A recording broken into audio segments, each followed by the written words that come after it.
My millionaire husband called me barren in front of everyone in court. His aim to annul our marriage and keep his millions, he cited a clause, would leave me with nothing if we divorced. I remained composed and set an envelope into the judge's hands. The reveal inside stunned everyone present. Can you imagine being called defective in a packed courtroom by the man you married, the man you thought loved you? Because that's exactly what happened to me. My millionaire husband, Christian, stood there, playing the victim, while his lawyer tried to rip my life apart, claiming I was sterile and had trapped him in a childless marriage. He even pulled out documents, trying to prove my infertility violated our prenup. The judge looked sympathetic, the gallery was eating it up, and me? I smiled.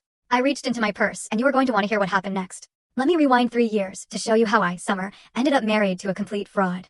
Picture this. I'm an events coordinator at a swanky boutique hotel in Manhattan, just trying to make my way. Then, Christian Morrison walks into my life like he'd just stepped out of a romance novel. 6'2", salt and pepper hair, blue eyes that could melt glaciers, and a smile that probably cost more than my entire car. He was planning his company's annual gala, and guess who got assigned to make his every wish come true? Lucky me. I need this to be perfect, he told me during our first meeting, leaning across my desk with those intense eyes. Money is no object. Famous last words, right? But back then, I was completely, utterly dazzled. This man sent flowers to my tiny studio apartment every single day for a week. He took me to restaurants where the waiters knew his name, and the wine cost more than my monthly rent. When he proposed on his penthouse balcony overlooking Central Park, with a ring that could have funded a small country, I honestly thought I'd won the relationship lottery. I felt like Cinderella, finally getting her happily ever after. The wedding was straight out of a fairy tale. Christian spared no expense, designer dress, celebrity planner, a guest list that read like Forbes magazine. His mother, Elena, flew in, dripping in enough Tiffany's to stock a small store. His business partner, Marcus, gave this incredibly touching toast about friendship and success that had everyone raising their glasses.